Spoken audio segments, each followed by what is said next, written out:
65 ఏళ్ల వయసులో కూడా రజనీకాంత్ జోరు అసలే మాత్రం తగ్గలేదు. ఇప్పటికీ వరుస చిత్రాలతో బాక్స్ ఆఫీస్ దుమ్ము రేగొడుతున్నాడు. ప్రస్తుతం నెల్సన్ దిలీప్ కుమార్ డైరెక్షన్ లో జైలర్ 2 మూవీ చేస్తున్నాడు రజనీ. తాజాగా ఈ మూవీ షూటింగ్ పూర్తి చేసుకున్నట్లు మేకర్స్ ప్రకటించారు. ఇక ఈ మూవీపై మేకర్స్ బిగ్ అప్డేటే ప్రకటించారు. రజనీకాంత్ గతేడాది లోకేష్ కనగరాజ్ దర్శకత్వంలో కూలీ మూవీతో పలకరించారు. అయితే ఈ సినిమాలో రజనీకాంత్ కూలీగా కనిపించేది కాసేపే. సినిమా మొత్తం తన కూతురు స్నేహితుడిని చంపిన వాడిపై ప్రతీకారం నేపథ్యంలోనే తెరకెక్కింది. ఇక ఈ సినిమాకు వచ్చిన కలెక్షన్స్ బాగానే ఉన్నా చేసిన బిజినెస్ దృష్ట్యా అనుకున్నంత రాబట్టలేకపోయింది. ఓ రకంగా కూలీ సినిమాకు కూలీ గిట్టుబాటు కాలేదనే చెప్పాలి. ప్రస్తుతం రజనీకాంత్ నెల్సన్ దిలీప్ కుమార్ దర్శకత్వంలో జైలర్ 2 మూవీ చేస్తున్నాడు. జైలర్ మూవీకి సీక్వెల్ గా తెరకెక్కుతోంది. జైలర్ మూవీ ఎక్కడ ఎండ్ అయిందో అక్కడి నుంచే స్టార్ట్ అవుతున్నట్లు మేకర్స్ ప్రకటించేశారు. ఇక ఈ సినిమాలో కూడా రజనీకాంత్ జైలర్ కనిపించేది చాలా తక్కువే.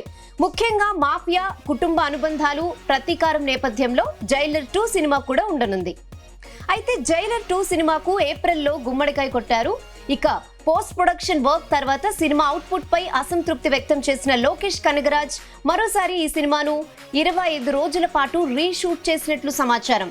ఈ సినిమాలో బాలీవుడ్ అగ్ర నటుడు హృతిక్ రోషన్ అతిథి పాత్రలో కనిపించనున్నారు. ఇక ఇప్పటికే రజనీకాంత్ తో కీలక సన్నివేశాలను కూడా తెరకెక్కించారు. అసలు ముందుగా ఈ పాత్ర కోసం నందమూరి బాలకృష్ణన్ అనుకున్నారట.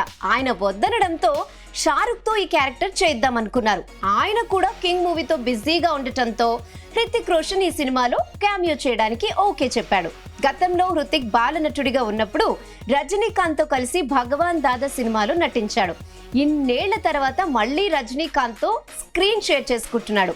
పైగా హృతిక్ నటిస్తోన్న తొలి తమిళ్ మూవీ, తొలి సౌత్ ఇండియా మూవీ కూడా ఇదే కావడం విశేషం.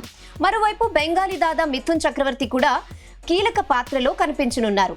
అంతేకాదు జైలర్ లో అతిథి పాత్రల్లో నటించిన మోహన్ లాల్, శివరాజ్ కుమార్ ఈ సినిమాలో మరోసారి క్యామియో పాత్రల్లో అలరించనున్నారు. ఈ చిత్రాన్ని సెప్టెంబర్ లో వినాయక చవితి కానుకగా రిలీజ్ చేయాలనే ప్లాన్ లో ఉన్నారు. అది లేకపోతే అక్టోబర్ 15 లేదా 16న విజయదశమి కానుకగా విడుదల చేయాలనే ప్లాన్ లో ఉన్నారు.